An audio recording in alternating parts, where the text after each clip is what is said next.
What's up, cool people? I'm Matt Conroy. Welcome back to our Bible study. Alrighty, so now we're looking at Numbers chapter 8. Last chapter was basically dedicating the altar in the tabernacle, as well as possibly just, maybe not dedicating the broader tabernacle necessarily, but there was a gift given to the Levites via the tribal leaders of wagons and oxen to carry stuff for the tabernacle that wasn't directly required to be carried by hand. So, seems like we're probably getting into more dedicating and preparing of things before they ship up to the promised land. So, here we go. Numbers chapter 8. The Lord said to Moses, "Give Aaron the following instructions. When you set up the 7 lamps in the lampstand, place them so their light shines forward in front of the lampstand." So Aaron did this. He set up the 7 lamps so they reflected their light forward, just as the Lord had commanded Moses. The entire lampstand, from its base to its decorative blossoms, was made of beaten gold. It was built according to the exact design the Lord had shown Moses, which was actually covered back in Exodus toward the end there, as it was laying out all the plans for the tabernacle and its furniture and instruments and whatnot. I'm a little curious which way would have actually been, forward. Maybe if I saw an image of the lampstand, it would be kind of obvious. But, anyway, I guess the main thing was to have all the lights,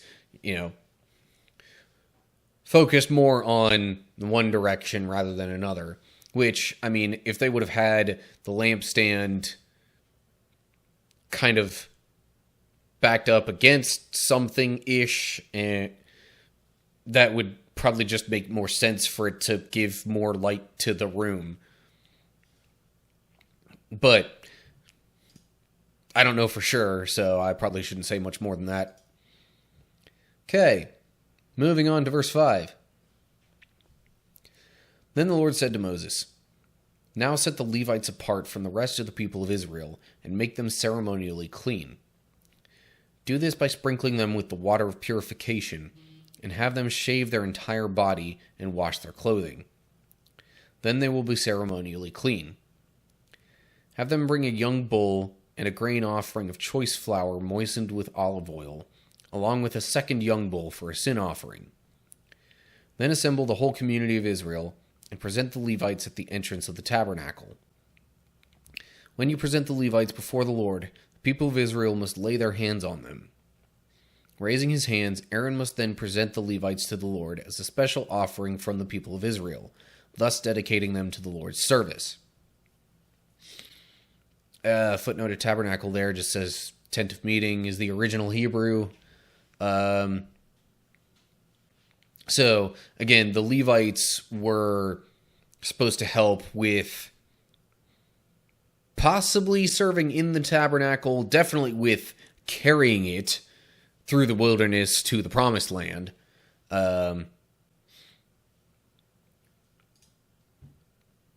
And as we discussed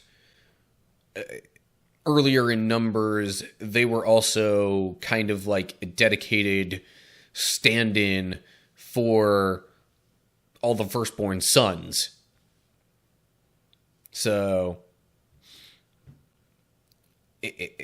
but if they were going to be, set apart and dedicated as that stand-in, it makes sense that there would be some sort of ceremony for that dedication.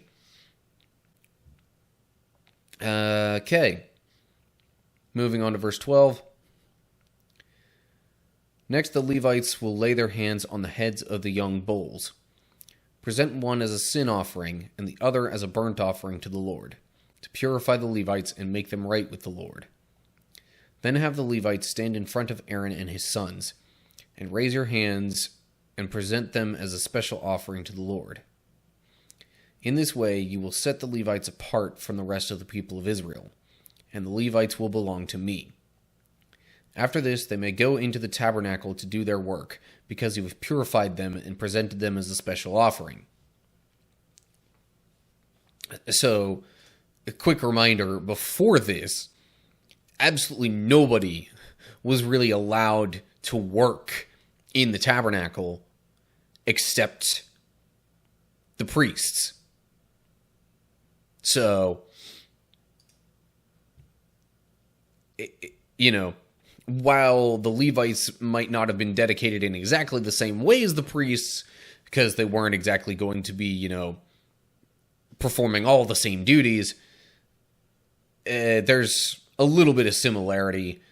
But, so, I also thought it was interesting / worthy of pointing out that, basically, the whole of the Israelites were supposed to put their hands on the Levites, and then the Levites were supposed to put their hands on the bulls that were going to be offered. Sort of like what was mentioned earlier, kind of like almost imparting the sins of the people into or onto maybe the bulls that were being offered.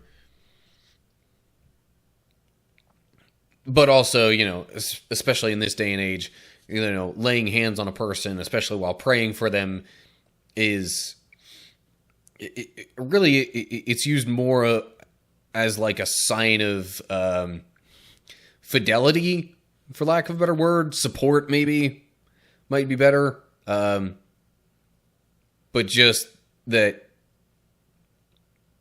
there's extra desire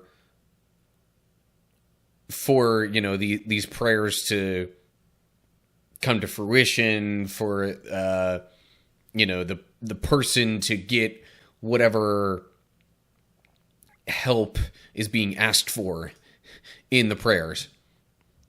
But anyway, footnote here, or to make atonement for the Levites instead of purifying them and making them right with the Lord.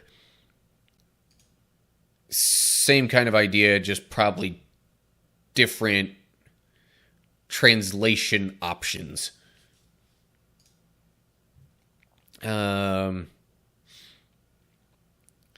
Okay. Gonna move on then to verse 16, I suppose.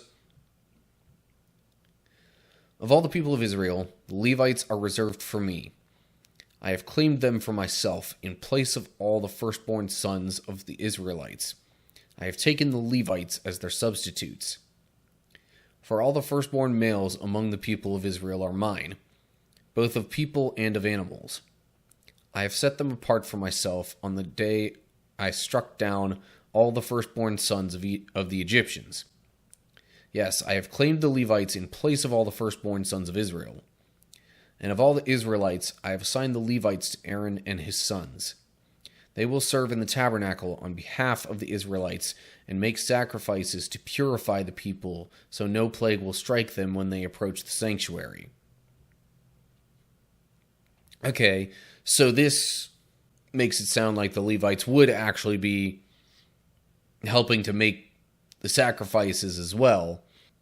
It kind of makes me wonder a little bit if the previous mention of dedicating the firstborn sons, A, was just a one-time thing, and or B, like whether or not it even happened at all at any point from then on. Because if the Levites were that dedicated substitutes, then it wouldn't make sense to, in the future, say, yeah, but not really anymore. Because, the Levites would also grow in number just as the rest of the Israelites would. They might need to be, dedicated as they're born in the future, but still,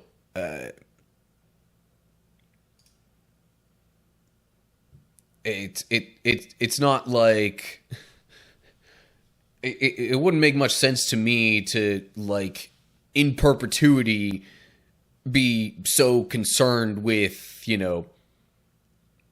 trying to make up for all the firstborn sons, relative to the number of Levites or anything like that.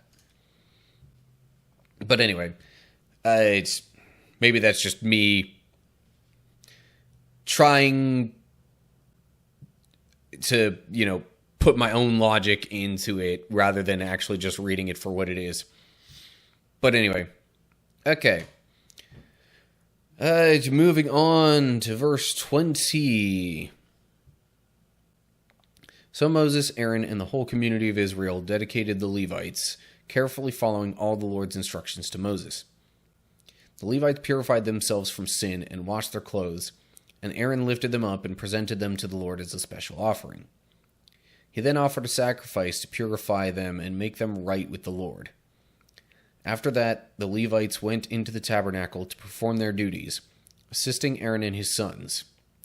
So they carried out all the commands that the Lord gave Moses concerning the Levites.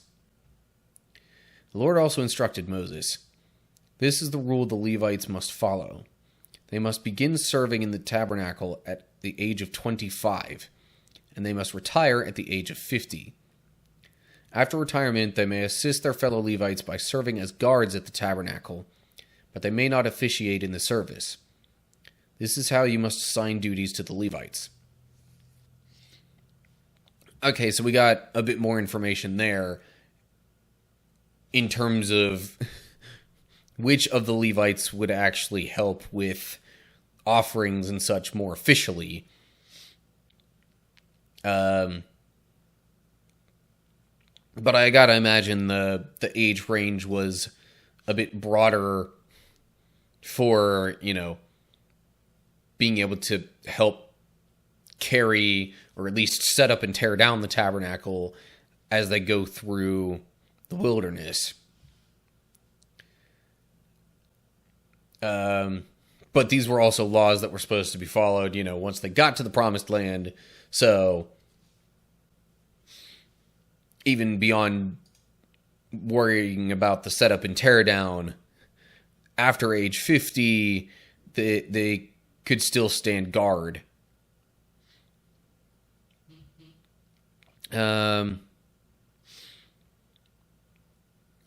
So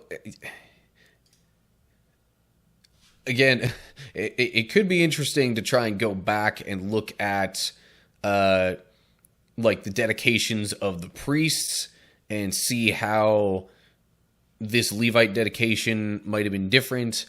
I know for sure there was some like sprinkling of things upon the priests that happened that didn't happen here with the Levites. But aside from that, I honestly can't recall for sure what the differences might have been. Obviously, the priests still kind of had the greater authority with regards to the tabernacle and what happened and how it happened. But, yeah. I also it didn't say anything outright about the Levites getting food from the offerings, but that may have been mentioned. I know it said priests and their families, but I don't know. I don't know if that's necessarily something that needed to be accounted for, but sorry, it's just my brain turning and thinking of like, so what all are the differences essentially in terms of what the Levites could do versus what the priests could do? But again, obviously the priests had, They were higher up in the chain of command regarding those things. So anyway, yeah, guess that about wraps it up for Numbers chapter 8. Okay, so I guess it's not surprising that, the Levites get a similar dedication ceremony to the priests, since they'll be assisting the priests in a lot of ways. There are a few differences if you go back and look at it real closely, but they're still kind of similar in a lot of ways too. Anyway, as always, like and share if you enjoyed the video, subscribe to the channel and click the bell to get updates when I post new videos. Look down in the description to get info on other social media pages and stuff like that. And leave comments below there with any thoughts you have. So that's it for now. Hope you're all doing well. Hopefully I'll see you for the next video. But until then, stay cool, people.